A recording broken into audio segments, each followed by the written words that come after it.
Welcome to Mental Millennials with your host, Shelby Friesen.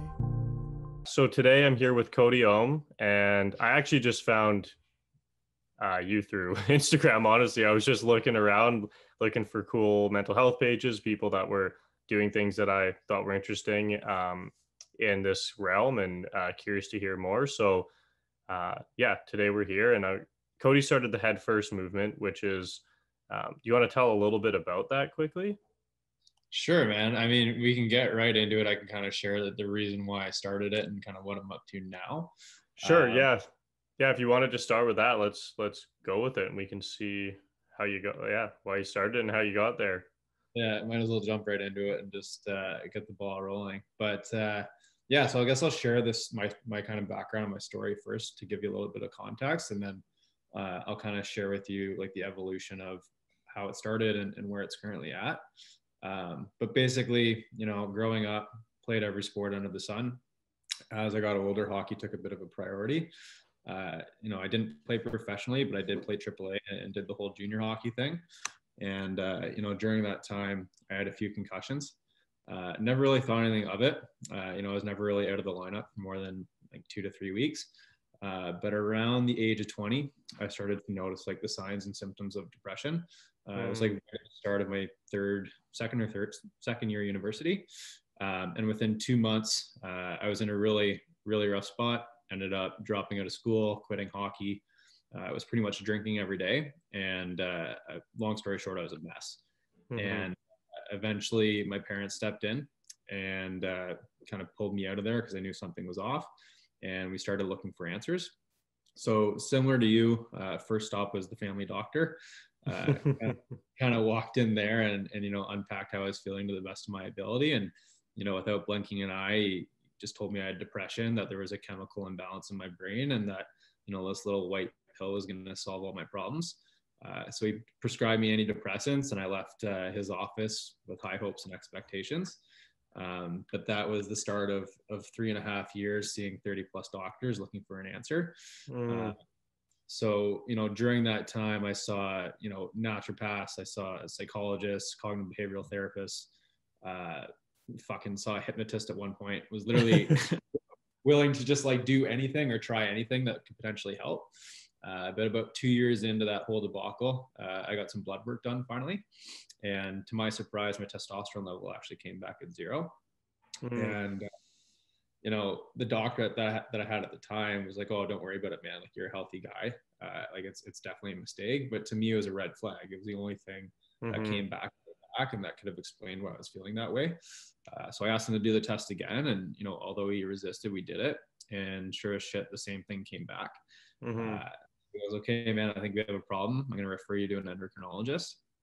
So waited 6 months to get in and see the first guy. And similar to how I walked into the first doctor, kind of had these high hopes and expectations because I thought I knew what was wrong. And first thing that guy said was that he wasn't going to help.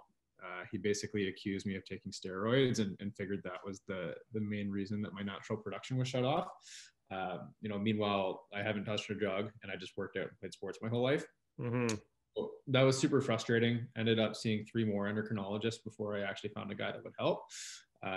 Ended up finding Dr. Comer out of Burlington, Ontario. He's actually the head doctor for the Toronto Rock.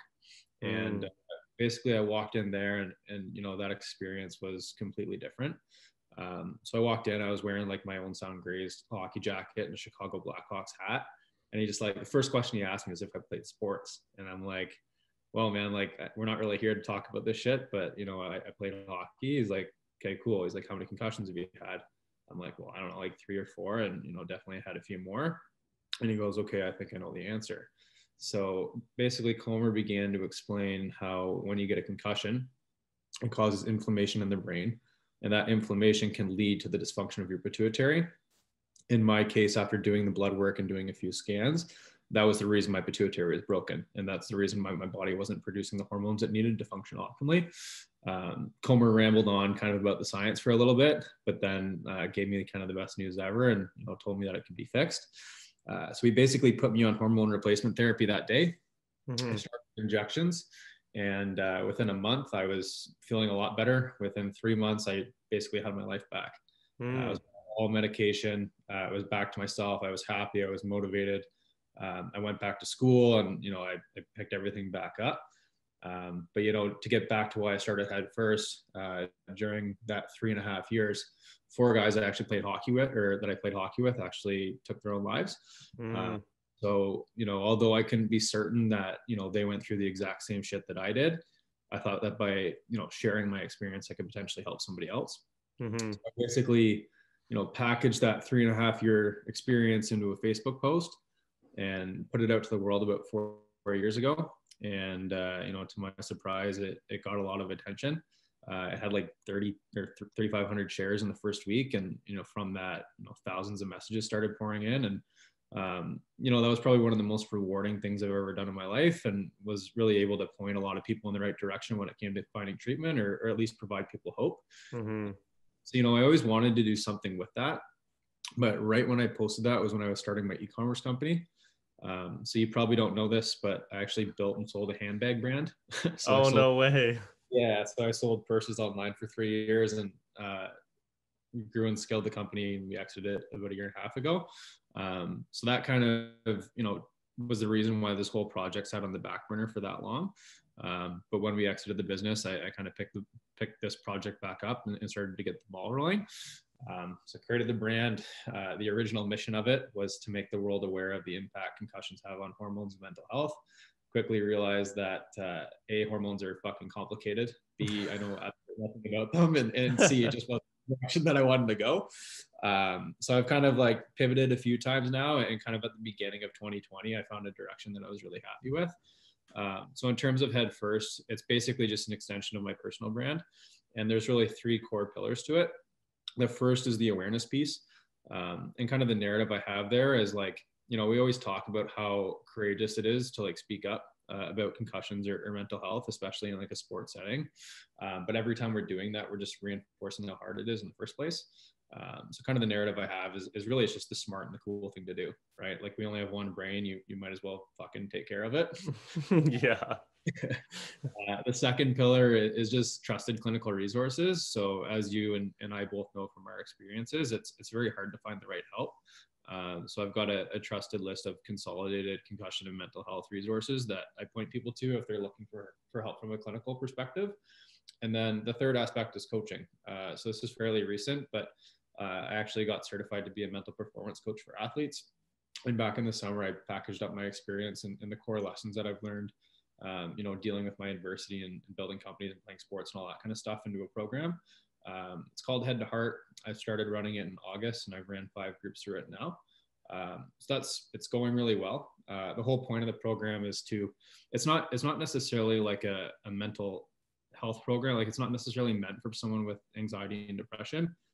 It's more meant to help people who aren't in those clinical situations to basically go inside of themselves and realize their potential. So it's called Head to Heart for a few different reasons, but the core reason is it's all about helping people get out of here and dive into here to develop mental clarity, build a better mindset, and take action on the things that they want. I find a lot of the time, especially people that are dealing with, anxiety or whatever, we're operating from the head, and, it's important to operate from there, but it's all logical thinking. It's what we're conditioned to think, feel, and act on. And it's where we form expectations and really hold ourselves back. And the whole point of the program is helping people get out of there and really listen to that intuition and that inner GPS and that little voice deep down that really knows what they already want, and then to ultimately take action on it. So the program itself has been really great. And, I've been able to help a lot of people through that. I'm fucking rambling. Holy shit. No, that's awesome. In terms of the direction and where I'm planning to go with it all, it's really I've got 2 businesses on the go right now. So aside from Head First, I also have a consulting company where I help other e-commerce businesses. Nice. But in terms of where I'm going with Head First, the plan is to kind of take this a little bit more seriously and jump into it. Not necessarily full time, but allocate a larger percentage of my time into it. And in terms of what that looks like, it's scaling out Head to Heart, which is the group program that I have. It is packaging that up into a digital course, and then leveraging my e-commerce background to, similar to you, build an online business from that. And then number 3 is within a sports setting specifically. There's a huge gap right now, especially when it comes to like high level sports. You know, any you know, high level minor hockey team all the way up to the professional realm has to check a mental health box. And in terms of what that looks like right now, you know, basically a therapist or a sports psychologist comes in at the beginning of the year, you know, gives their little spiel, and then kind of sits on the back burner for the rest of the year, and no one really reaches out. And to me, that's kind of a problem. There's really nothing being done from a proactive perspective to make sure that the athletes never have to reach out to that person, and then B, to help the athletes, you know, feel and perform their best. The process of packaging up a program to kind of help athletes proactively take care of this shit too. Oh, that's awesome. Maybe I'll like sell that to teams, or, you know, all the teams can use it. Yeah, exactly. Actually, I created like a pledge program back at the start of 2020. It was more of like an awareness play, but I had about 200 teams sign up to it, and then fucking COVID hit and ruined the whole thing. Oh, yeah. But it turned into a bit of a blessing, just because I've got leads for the program from that. Yeah. Yeah, so you can kind of fire it back up and alter it or whatever you want to do for the next time. Exactly. So yeah, I just rambled for 20 minutes, but that's where I'm at. That's kind of what I'm up to. Yeah, that sounds awesome. I guess a few things I'm curious about. The coaching program, the mental health, what was it called? Mental performance coach. What was the program like that you did for that? It's through a company called Elite High Performance. So it was actually, I got connected with a girl named Lauren Williams, who just followed each other on Instagram, but she's got a double major from the University of Wisconsin and played hockey there. And then now she's a mental performance coach and works with athletes all over. And I was looking to build an initiative for athletes, and kind of like thought I could go two different directions. I could A, go back to school and, you know, go through that whole process, or B, find somebody that is already doing what I want to do kind of, and learn from them. So I ended up reaching out to her and went through a certification process that her company offered, and basically took a lot of, although I'm not offering the same program that they offer, I took a lot of the tools and the mental skills from that, and I've integrated into a program that I'm creating myself. And their program, like, you essentially go through their program, and then is it like teaching you to teach their program? Pretty much. So that's like the idea. Yeah. Okay. Kind of, yeah. So they basically had this whole curriculum, and it was broken down into 4 different phases. Each phase kind of focused on different things. The first was around like self-awareness, goal setting, tracking, and measuring. Second's all around like brain training, so belief systems and mindset.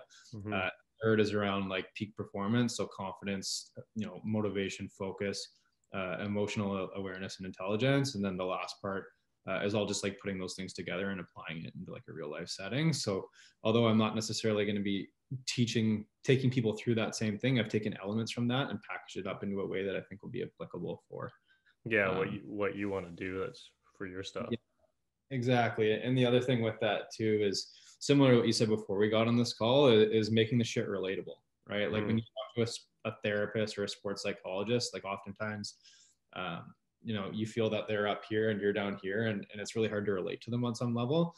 But the way that I want to present the program and the way that I want to coach is kind of just to be like a best friend, right? You know, just shoot the shit, you know, treat them like a human, and at the same time give them the tools that they need to feel and perform their best. Yeah, I think that's an awesome approach. And with your program, like, what does it look like, I guess, in the sense, you said you've taken 5 groups through since August. So like, what is your, you know, what is the group size, and how long is each group in it for? And like, what does it look like? Like, if I were to take it, what does it look like weekly, like as a time commitment and types of things that I'd be doing? For sure. Yeah. So like I said, the program that I created is called Head to Heart. It's an 8-week group coaching program. So each week builds on itself, and each week consists of a Zoom call and then homework and Slack support in between each call. I guess I'll just give you like a bit of a breakdown for each week and kind of like the purpose behind it. Okay. In terms of the group structure, you know, I do make sure that everyone in it is a good fit. The group size anywhere between like 6 to 8 people. But in terms of the weeks, there's basically 4 parts to it. The first week is all about introductions. Obviously, it's a group program, and it's a safe space where everybody can kind of share their answers, and we can all vibe off each other and work through things together. So there's an introduction piece. I set the tone for the program. And what I mean by that is there's basically 4 values and 2 concepts that I kind of like enforce throughout the whole process. I'll maybe share them with you now really quickly, because I think if regardless if people do my program, they should look for these things in other self-development programs. But in terms of the values, the first is honesty. So I want you to be honest with yourself, honest with me, honest with the work that you put in. Number 2 is authenticity. So I want you to answer all the questions the way that you want to answer them, not the way that you think you should, if that makes sense. Yeah. Number 3 is all guided discovery. So, I mean, like, these people have enough shit on their plate. They didn't sign up to go to school. Throughout the process, I'm going to be asking a lot of questions, and it's up to them to figure out the answers for themselves. I find that especially within self-development, and I know we talked about this a bit before our call too, so many people like preach different like methods and ways of doing things, when in reality, like, even if something did work for me, like, who the hell am I to tell you what to do? So I ask a lot of questions, and I find that questions are better than advice, because A, they're applicable during the program, but B, they're going to be applicable long after it's over. And then the 4th is just zero judgment. Like, it's a safe space. We're going to talk about shit. Shit's going to come up, and it's casual, and everyone checks their ego at the door. In terms of the 2 concepts, same thing with every fucking self-development program out there. The first is you can bring a horse to water, but you can't make it drink. So all the shit in the program works, but it's up to you to put the work in, not only during the calls, but in between the calls and after the program's over, in order to realize the full benefits of it. You get what you put into it. And then number 2 is you got to put your own oxygen mask on first. So the program's for you. It's not for anyone else. You show up for yourself first. You're going to show up for the world and other people as well. Wow, I'm rambling. But the first week basically is all about self-awareness after that. So in terms of what that looks like, we really just get into meditation and journaling, and I debunk a lot of the misconceptions that people have about it, and provide methods and strategies to make it A, more effective, and B, more enjoyable, so people can actually create a sustainable habit and reap the benefits from it. Mm-hmm. From there, what we get into is clarity. So the second week is all about identity. It's figuring out who you are beyond what you do, figuring out who you are at your core.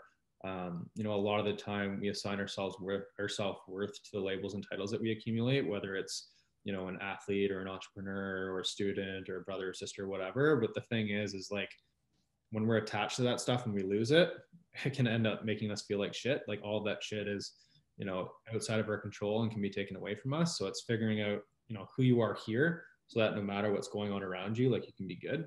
Mm-hmm. What we do is we project that out into the future and paint the picture of what you want your life to look like. And then we extract core values that you can live by today to more or less help you make better decisions, check in with your intentions, and really trust and enjoy your process. I feel like a lot of the time, especially as a driven individual, you assign, again, your self-worth to specific outcomes that are outside of your control and are oftentimes really far away from you. And, when things are going well, you're on a high, and when things are really shit, like, it's pretty brutal. So, those core values give you a way to check in with yourself. And we also, go into, buying into systems and buying into the process, instead of just like working towards an outcome all the time and associating your self-worth to that. Mm-hmm. But yeah, basically after the clarity piece, we look at the vision that you created and figure out the mental blocks that are preventing you from getting there. And we boil that down into like the core belief systems that you formulated over the course of your life. And a lot of the times you pick up those things from childhood, and we really dig deep and uncover it. When instead of just like identifying where it came from and like dwelling on the fact that limiting beliefs suck, what we do is we really get to the core, and then we flip it on its head and paint the picture of what the empowering version looks like. And then I give everyone in the program strategies and tools to more or less snap out of that shitty state when they're in it. And to take advantage of what that empowering state looks like for them. And then from there, we get into the mindset stuff. So really just giving them tools to amplify their confidence, motivation, and focus, so they can make their mindset work in their favor. And then the last part is all about action. So the first part of that is, designing your environment. So, it's a lot easier for people to look outwards than inwards a lot of the time. So we're going to look at like the people, places, and things that either lift them up or hold them back. And from there, they'll make decisions on like what they want to remove, what they want to create boundaries for, what they want to do more of, and what they want to act on now. And then from there, what we'll do is we'll turn the spotlight inwards and look at the shit that they're doing on a regular basis. We'll look at their routines and their habits. We'll identify changes that they want to make. And I give them frameworks on how to create sustainable, morning and nighttime routines that are going to work for them, or pre and post game routines that are going to work for them. And then we also look at habits within that. So I feel like with self-development and especially lifestyle changes in general, like people are coming to you, we all think that we have to do a million things at once. And when we try to do that, we just fucking spin our wheels and drive ourselves into the dirt. So we look at the core habits that are going to move the needle the most. And then I provide strategies and basically a system to make them happen, so that they can, create some momentum, and then, they can stack different habits on that when they start to move the needle a bit. And then the last week is all about goal setting. So it's kind of counterintuitive that it's at the end, but the reason it's at the end is because now you're very clear on like who you are, you've got the mindset, you've got the tools, and you've kind of set yourself up for success. So we create like a roadmap strategy for a specific outcome that you want, and then a process to go get it. And then instead of the program just like wrapping up after 8 weeks and, tying a bow on it and sending everybody off on their way, there's an additional 30 days of accountability too. So everyone's got access to me via Slack, and then there's 2 additional like one-on-one calls that are built into it. Oh, nice. Yeah. So it's been a really awesome process. There's been a lot of like thought and effort put into it. After every call too, they get the recording from the call, they get the slides from the call, there's worksheets, there's homework, there's challenges. So yeah, it's just been like a really fucking awesome process to take people through, and it's been so rewarding. I guess I love like those like light bulb moments when people just like grasp something and then they start to crush it. It's my favorite thing in the world. Yeah, that's awesome. And for you too, like it must evolve too. Like every time you do it, you probably get new ideas and things that you want to implement as well. Yeah, 100%. And the thing that I encourage everyone to do within the program too is share resources that work for them. So the support for the program's on Slack, and I encourage people to share resources and books and things that they're using outside of the program in there too. Mm-hmm. Always open to new ideas and improving things. So yeah, it just gets better and better constantly. Yeah, that's awesome. I like it. And so what do you sell that program for then? Like price wise? Yeah. It's basically like $100 a week. So it's like $800. Okay. Yeah, that's good. Yeah. So it's pretty reasonable. Yeah. No, that's awesome. Yeah. I'm just curious because like, well, we can obviously like link that and stuff in the show notes here for anyone who's listening that's interested. And like right now it is like, what do you call it? I mean, not mobile, but like it's over like Zoom. It doesn't have to be in person. Yeah, man. Obviously. Like the group that I started last night, there's people from fucking all over. There's I got a guy that works for an AI company in Mexico City. I've got a professional hockey player to Boston. I've got a girl that runs a dance studio in Prince Edward Island. I've got a girl that owns an apparel brand from Guelph. I've got a curler. I've got a girl that's a curler from the Yukon. And the funniest shit, dude, the girl from the Yukon knew the girl from PEI, but they both had no idea that they were in the program together. Oh my gosh. That's crazy. I figured it'd be more like tailored to people that like you don't really know these people either. No, I mean I knew 2 of them before, but it's all been through Instagram. Basically. Right. So yeah, it was my second question. Where are they mainly coming from? Instagram? Yeah, Instagram. And I'd say like the common thread between all of them is like they're all in like their 20s or early 30s. They're all like pretty driven people, have either played sports in the past or had their own endeavors that they took kind of seriously. They're all high achievers, but they're just like operating a little bit beneath their potential, and they want this program to kind of like be a bit of a catalyst to kind of pick themselves back up again. Mm-hmm. Yeah, that's awesome. It sounds like it brings in a good group. Yeah, it's been sick. And so how often are you running them then? Just like every 8 weeks you'll do another one starts? Yeah, kind of. I mean, the first couple I ran like every other month, or every month. Right. But I just want to have one group kind of going at a time here. So it's been every couple months or every 3 months. I was just in Costa Rica for 3 weeks. So I kind of took a bit of a break there too. That sounds nice. Yeah. But the last one started in January, and then I honestly don't have a date for the next one yet. Nice. Yeah. Yeah. It's better not to like stress yourself out about it and everything as well. It's nice to just kind of keep it a little slower. Yeah. And for me, I mean, like the program itself isn't about the money. Like I have the consulting business. Mm-hmm. So it's not like I need to like launch a program every month to like make money from it. Like yeah. That's not the intention at all. It's my intention is just getting the right people in it and then delivering results and providing the tools that are going to help people a lot. So the financial, like the price tag attached to it, is just to really hold people accountable. When people pay for something, they pay attention, and didn't want to make it crazy expensive. You could go find a life coach and pay $2,000 or $3,000 a month or whatever that is. But, I just don't feel right charging that, because although you are going to see a return from it, I just want to make it accessible, if that makes sense. Yeah, no, I agree. Like, I think about that stuff often too, about, I have a few little like challenges and courses that I haven't even really pushed that much. But I actually, at the beginning of COVID last year, I was doing some like kind of habits, productivity stuff. And I was just doing it for free. I'm like, I just want to like give this stuff away, because people were asking for it. They're like, man, you're always doing this stuff. Like, how do you do it? Like, what are your habits like? So I was sharing it, but I find, like people will pay attention if they pay. Giving stuff away for free, it's like, I mean, how many times, I think people also devalue stuff that's free. They go, oh, well, it's probably not that useful if they're just giving it away. And it's funny, because you could probably give your program away and get like a way less engaged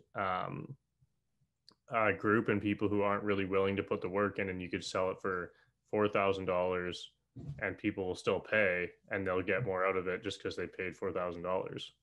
Exactly. Yeah. When people pay, like I said, when people pay for something, they pay attention. But I do think there's value in giving some things away for free, especially if they feed into like a product or service that you can actually sell later on. But for sure. In terms of the free shit, I think there's a lot of garbage out there. And there is a lot of good stuff too that is free, and then that people don't actually take advantage of once they get it. Yeah, for sure. Yeah, I wonder how much of that's like just in the mind of them going like, it's free, it probably useless kind of deal. Yeah. Well, how many Facebook ads have they seen? They exchange emails, and then their inbox is just plowed with PDFs and bullshit that nobody uses. Yeah, exactly. No, for sure. I mean, that's like the basic ad strategy now. Just give them some free shit or $1 crap. So yep. Like I said, there's a lot of shit out there. Oh yeah. And moving forward with this, you do one-on-one coaching through it too? I don't right now. Okay. I'm not sure if I will in the future either. I really like the group stuff, and I like that similar structure. I probably could do the one-on-one stuff, but with that, I want to be able to provide like a higher level of support, and just with all the consulting stuff that I have on right now, and with the plans I have to create the program, I just don't have the time available to have that one-on-one service the way that I would want to do it if I were to offer it. Right. And then the other service that you're going to be creating, it's a digital product version of this. Yep. So I'll just be basically packaging up the Head to Heart program and then making it a little bit more accessible so people can do it at their own pace. They'll still have all the resources and all of that stuff, but they just won't have, the live calls and me there to support them through it. But yeah, it'll be at a much more accessible price point. And then, to your point with the ads, that's how I built the handbag brand. So I'll be able to leverage, that skill set to get people into it. But it's going to be a product that I believe in. Really. Yeah, for sure. Yeah. Oh, that's awesome. I actually have a guy that I've done like a ton of trainings from, he is basically like an info product guy, builds a lot of cool shit, and I've done a lot of his stuff, but it's based around like email marketing. But he will take a lot of his programs, like what you're doing with this, where you have the group calls and stuff, and he'll record all the calls and like make sure everyone in the group's okay with it. But then he would sell like those group calls, the recorded ones, would be in your digital product, so they would like get to listen to the calls. They just don't get to be on there asking the questions for themselves. So he actually will like say that's like a 3-day he'll do like a workshop or something like that, or he'll do like a 1-month thing like you're doing. He'll do all the calls and it'll be like $2,000 or $3,000. And then at the end of it, he'll go, okay, well, if I'll sell this program now, like you're not going to get the same of value, but he'll sell it for like half price or 25% of the price as a product where people can just listen and take from it whatever they can. And I've done both of his. Like I've been on the live ones, and then I've done the ones that he's sold like the recordings of like workshops and trainings he's done, and like it's still valuable. Like you obviously get different stuff, but I still think it's worth both. Like I think it's cool to be able to watch the recordings even if you're not there. And I think it also gives like, sometimes people might be nervous, right? To be like, okay, well, like what's it like, or what do I have to say, who's going to be in it, or maybe they don't know and they're kind of scared to spend the money. And it's like they can buy that and see exactly what it's like. And I think a lot of times people will buy the recording and then they'll be like, oh man, like I actually would love to be a part of this, and then they'll buy the full version and get to like fully engage. 100%. I think that's awesome. I think with my program, the way it runs right now, it probably wouldn't be ideal to do that, just because there's a lot of, it's very interactive. Like it's not like I'm just teaching a lesson and Yeah.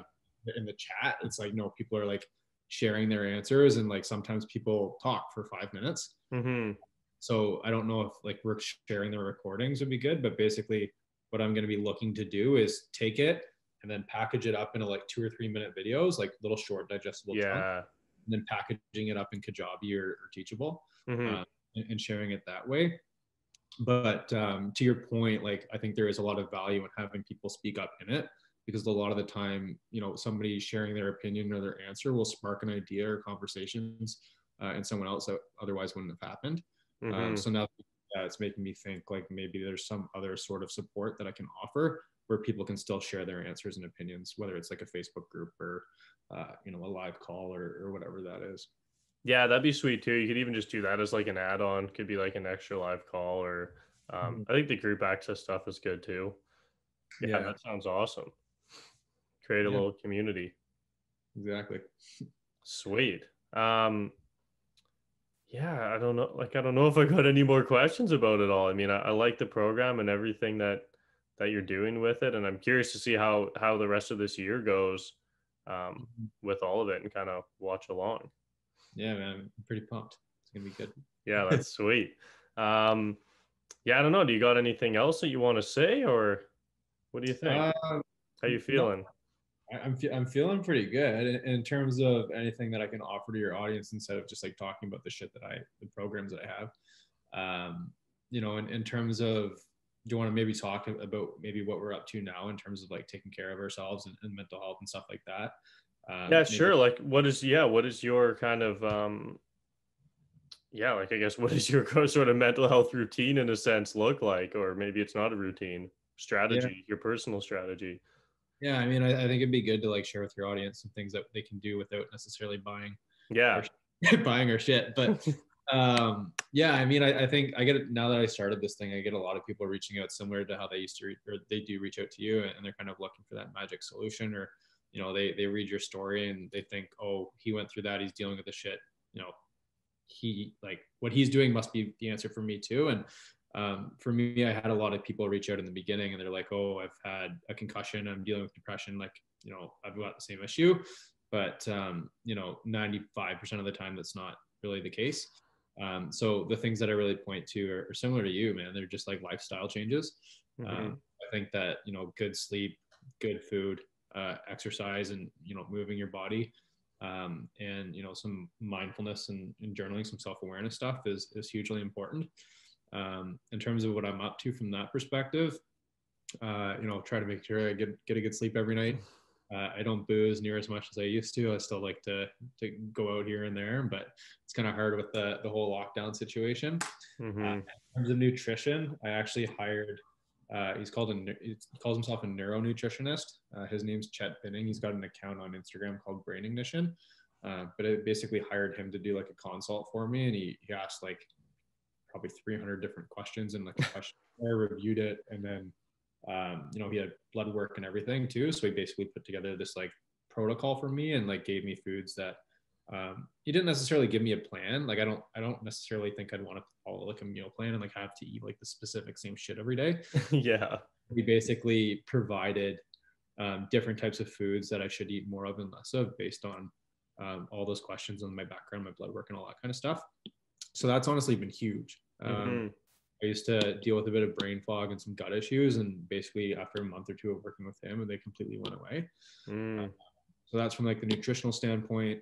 On that, like, what were some of the things that you had like cut out that you think made a difference? I'm just curious. Yeah, so it was kind of weird because I never thought of it this way, but a lot of like leafy green vegetables were Mm, for some reason not really agreeing with me. okay. It had something to do with like my thyroid. He explained all this shit, and I don't really Yeah, understand yeah. the full detail of it. But I noticed I used to eat a lot of like spinach and kale and that kind of stuff, and I still have a little bit of it, but I cut a lot of that out, and it's helped my gut a lot, and it's also helped with some brain fog and other things. And there's been some like other like vegetables too that I've cut out, and I think a lot of it has to do. He was explaining it. I think a lot of it has to do with like your ancestry. Okay. So, for Oh, so example, he does like a whole ancestry test too. yeah, there's a bunch of questions and Holy. shit. Like the way the sentence that or the thing that he said that kind of put things into perspective for me. It's like, if you're of Eastern European descent, like chances are you're not supposed to be eating fucking blueberries in the wintertime, Yeah. right? Like you're like your ancestors, like the people that came before you, didn't have access to those foods, and that's not how their body functioned properly. Hmm. So basically, he came up with like a list of shit that I should eat and shouldn't eat, and it's helped a lot in terms of the stuff that I do eat now. I eat a lot of like fermented foods, so I have Right. like sour or kombucha or that kind of shit on a fairly regular basis. I eat a lot more like red meat and like fatty fish. Okay. Lots of eggs, lots of grass-fed butter. It's like a higher protein diet, lots of like good saturated or good fat. Hmm. Uh, and then carbohydrates, I don't shy away from those at all by any means, but try to make sure that they're just coming from better sources. Like I don't really eat shit from like a box or a bag, and if I do, it's pretty rare. Yeah. Real And food. yeah, real food. And then I also got rid of a lot of artificial sweeteners. So I used to use like Splenda. I don't think having Splenda in your coffee here and there is necessarily a bad thing. But if you're drinking like Diet Coke and having a lot of artificial sweeteners, it can be really kind of toxic to your body. And Hmm. I didn't know this, but when you're consuming that stuff, like your body doesn't know what to do with it. And if you're consuming enough of it, it puts your body in it gives your body like an anxiety response. So Mm. getting rid of that shit can be super, super helpful. And then just some other basic stuff like just like drinking a bunch of water, throw some, Yeah. throw some lemon in it, a bit of salt in it to stay hydrated too. Cut back on the coffee a little bit. I used to rely on that. And then in terms of booze, like I just, first of all, I don't drink as much as I used to. And when I do send it, like it's very rare. Hmm. But if I'm just going to drink casually, I kind of stay away from like craft beers and that kind of shit. And he actually recommended that I drink like Bud Light and Sapporo. It's like, As opposed to the Japanese beer, right? yeah, it's like all rice based stuff. And it like surprisingly, like my gut, I used to get like my gut used to be really fucked up for like 2 or 3 days after. Yeah. But drinking that stuff, it just doesn't really affect it anymore as long as I'm not having fucking 12 of them. Yeah. Yeah. um, so yeah, that covers like the nutrition side. In terms of working out, like I've always been in the gym and that kind of stuff. I'm lucky during COVID, like, I mean, it's a lockdown situation now and I'm in self-isolation because I just got back from Costa. So I'm kind of without one, but my buddies have a private gym that I've been lucky enough to go to. So I'm in there all the time and just making sure that I move my body every day. And then in terms of the mindfulness meditation stuff, it's, that kind of, I do that stuff every day, but I don't necessarily do the same practice. I kind of just do it in a way that feels right. And, when I get bored of it, I'm not afraid to kind of change it up. Hmm. But yeah, that's kind of the shit that I'm up to. It boils down to just, giving your body what it needs. I think that's really overrated. A lot of people are, like you said, are kind of looking for that magic pill or that specific thing. But in reality, that's just not how it works.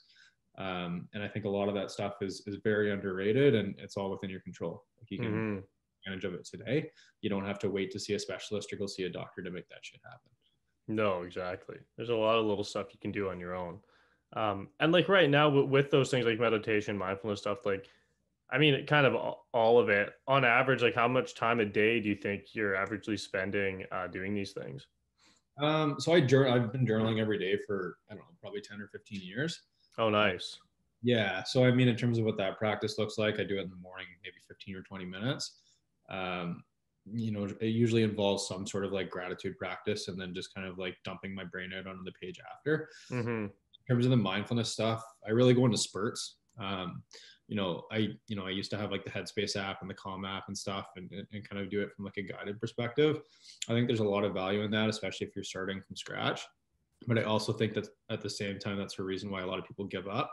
They think that that's the only way that they can do it, and they start it, and they get to day 10, and they're kind of like, fuck this, I don't like this. So I do change it up and do different things as well.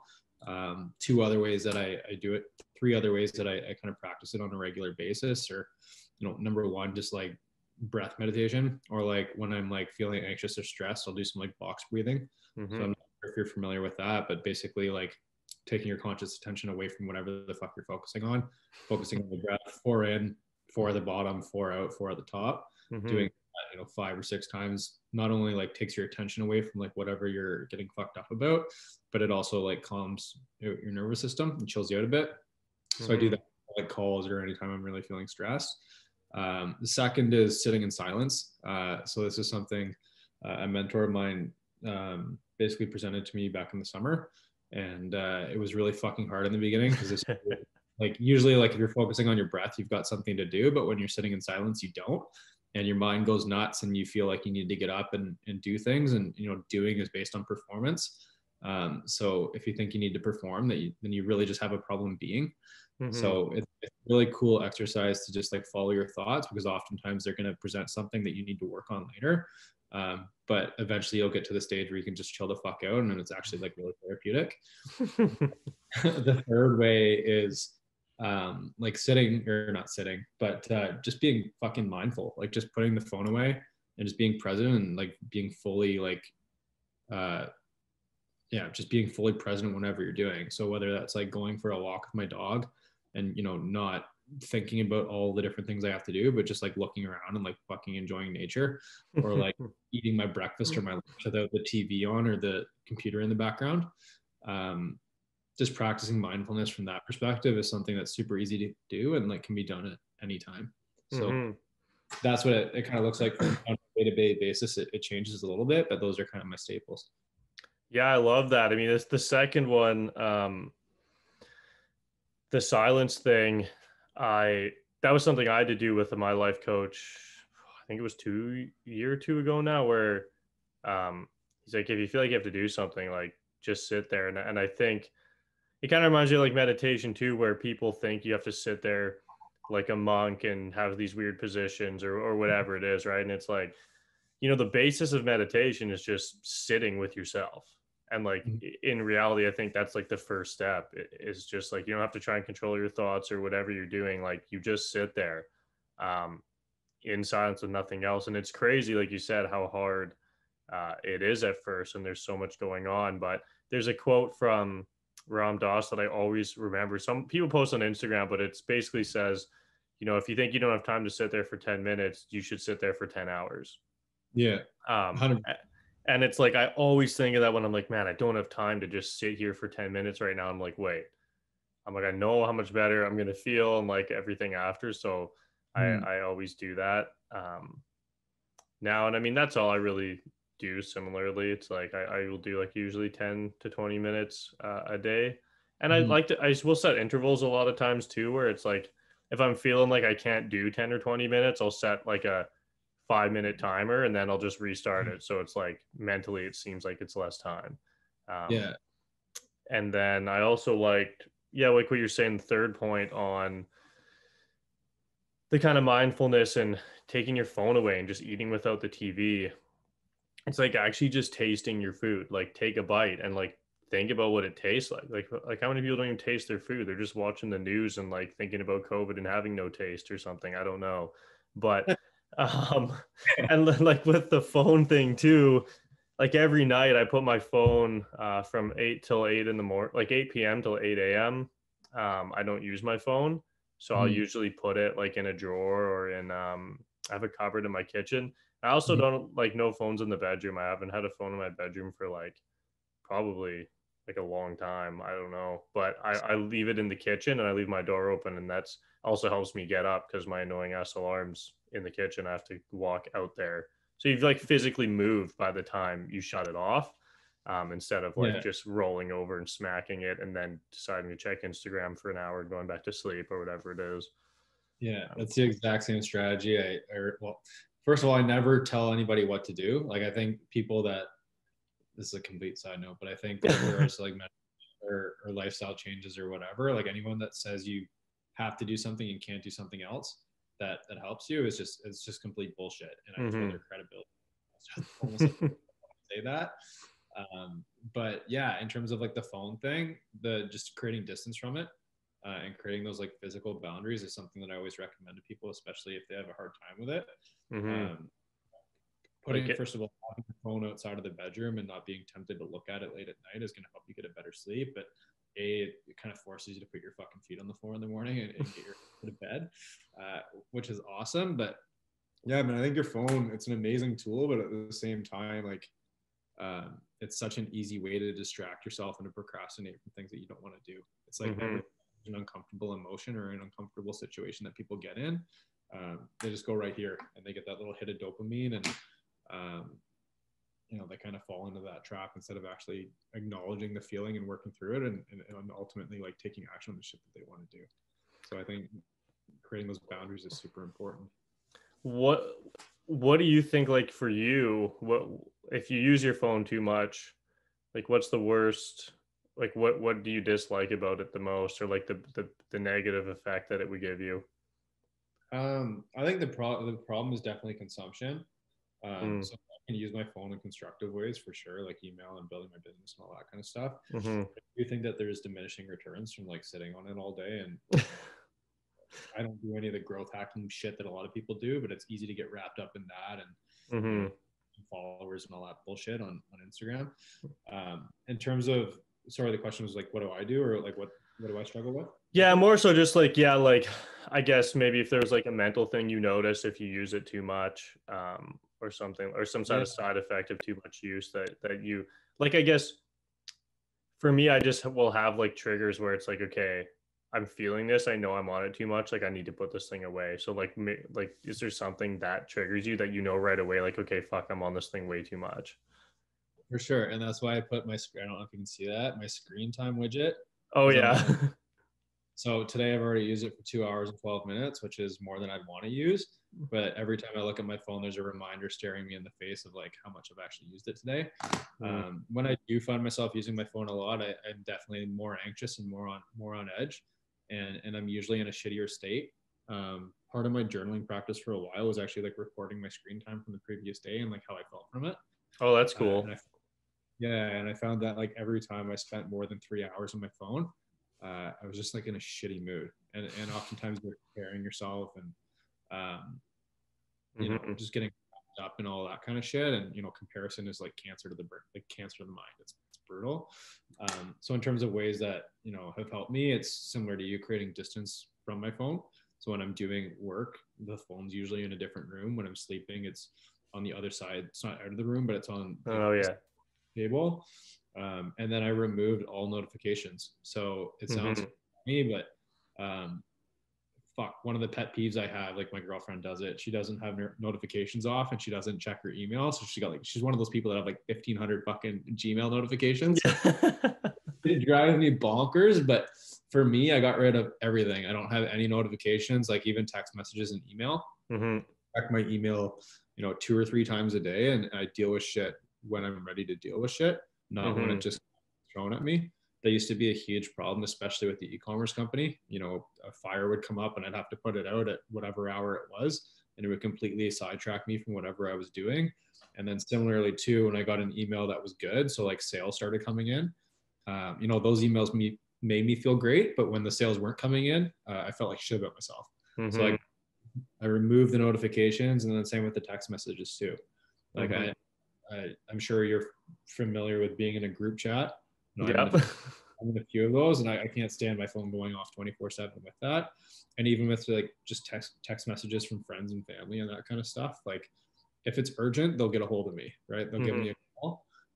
So for my text messages, I have notifications off too, and I kind of just check it, every hour or every couple of hours or whenever I want to take the time to do it. So those are some strategies that have kind of helped me. But definitely when I'm on my phone too much or consuming too much social media shit, I'm just anxious and just not in a state that I want to be in.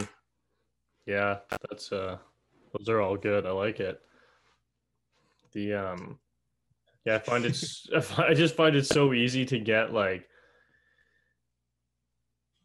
it's almost like you're giving your day away to other people, you know, if you have your notifications on and everything. And that's kind of how I feel like if I have my phone on in the morning and I engage with people, like I'm not like it's my day, but I'm giving it away to whatever they want because people are like, oh, and even if it's they just want to talk because it's a friend, like, hey, what's up? How's it going? Well, if I reply to those messages all day as soon as they came in, that's all I would spend my day doing.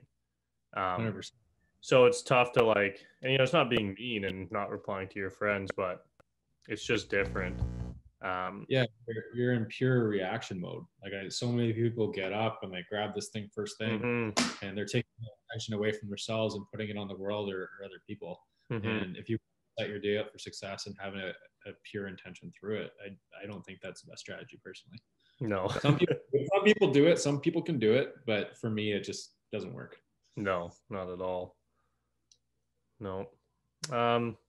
Yeah, man, that stuff's awesome. Like, I'd like to hear about all that and the shit that you're actually doing. I think that's super useful for everybody else as well. Obviously, any listeners and people out there.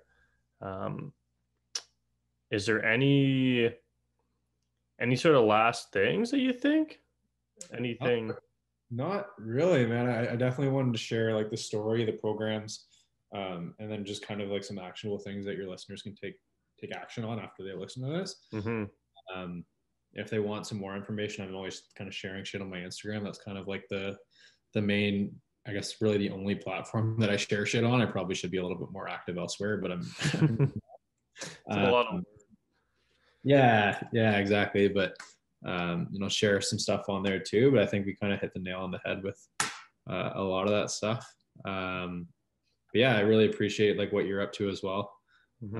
It's great to learn a little bit more about what you do before we kind of jumped on the recording here. But yeah, I really appreciate it. The retreats in the center that you're building sounds fucking dope. Yeah, I'll let you know. I'll keep you in touch, and you'll have to come out when it's ready. You're in Vancouver. Whereabouts are you? We're in Van. So, well, I'm like just outside of Van. Like I'm in Langley, Fort Langley area. Yeah. And then our property's in Rock Creek. So it's an hour and a half south of Kelowna or 40 minutes east of Osoyoos. Cool. If you Sweet. Yeah. So. Yeah, I've got family in Kelowna, and then I've got my little sisters in Van. Nice. So I'm out there. Well, with COVID, I haven't been out there for a little while, but I'm usually out there 2 or 3 times a year. So we'll definitely have to link up, and I'll definitely come check it out. Yeah, that sounds awesome, man. Well, I'm excited to follow along with your stuff too, and see how it's all going, and then yeah, we'll link up in the future. 100%, man. Thanks for having me. Yeah, I appreciate everything, and I know it'll be valuable for the listeners. And yeah, thanks again. And we can link all this stuff too. So I'll reach out. You can send me the links, and we'll put it all in there so they can check out your page and everything else. Oh yeah, it's pretty simple. Just the Instagram's probably good. Okay. I got the too. It's nothing crazy, but yeah, it was a good chat. It was good to talk about like the other stuff after like the story and the programs and stuff. Just like talking about shit that we're up to. I think it's pretty cool. Yeah, for sure. Awesome. Cool, okay. Man. You feel complete? Yeah, I think we're good to go. I don't think I said anything either that necessarily crossed the line. So I think we're good to go. If you want it, like I'm happy with it. So feel free to post it as is. Okay. And then in terms of how I can help you, is there anything that I can do on my end to obviously sharing the content that you put out, but is there anything else I can do to support you? Yeah, like I think right now that's pretty much it. I don't really know. I don't know. Maybe we can talk a bit after over email, but I don't know. Right now, yeah, I'm just kind of sharing it, trying to get it out there, and yeah, the more, or I guess for us to guess, like if you know anybody who might be interested in sharing their stories or something along those lines, I'm always happy to have new guests, and it makes my life easy too, because I know it's nice too, like when you have a good guest, they likely have friends or know people along the same lines, so that would be super awesome. The girl that certified me, her name is Lauren Williams. Okay. She's got a pretty cool story. She's on Instagram too. I'll find her handle and I'll type it into the chat. Okay. But she's usually open to hopping on podcasts anytime. I think she'd be good to have. Okay. And then I used to feature people on my page. Mm-hmm. So any of those people, I mean, you could reach out to them. They might be interested. If there's anyone specific that you want to reach out to, let me know too. And I can maybe send them a message. So it's like a warm intro instead of just like a random. Yeah. Yeah. Okay. That sounds good. Yeah. Cause like we've been, I don't know, kind of in not back burner mode. Like I'm still doing the podcast and getting it all out there, but I mean, my vision for this is something much larger, you know, like I'd love it to be one of the top podcasts out there and be able to share this stuff and just have it go bigger, like to have and integrate it with the resort and all those things and be able to, like what you're doing too, bring people trusted resources because they're hard to find. And like that's the idea behind it. And right now it's just not as big, but that's what I want to put the time into this year is like getting a bigger audience traction and really getting that out there to help more people. Because I mean, I can sit in here and talk to people all day, but if it's not being seen by the people who need it, it's not really that useful. So really this year I want to focus on getting it out there. I get that 100% too. And in terms of like the marketing side of things, you know, my consulting stuff is a little bit different. Like I work with email or subscription based clients. Right. If you want to like pick my brain from that perspective, I've got a fair bit of experience like building lists and selling shit online. Okay. So if you ever want to set up a call or have any like specific questions regarding just building like an audience from that perspective, I'm happy to help. Okay. You mentioned like the email list side of things, and with the consulting stuff, I work with e-commerce companies, and I also work with a handful of businesses that build their basically built their business on the back of an email list. Mm-hmm. So I'm either in charge of running ads if they're spending a lot of money, or managing their growth team and providing like the holistic strategy behind it. Nice. So if you have any questions from like building a list or anything from that perspective, like feel free to reach out with questions or whatever, and we can hop on a call too. Okay, that'd be awesome, man. Yeah. Sweet. Well, yeah, I appreciate everything. We'll definitely be in touch. Beauty, man. Well, thanks for having me, and we'll talk soon. Yeah, sounds great.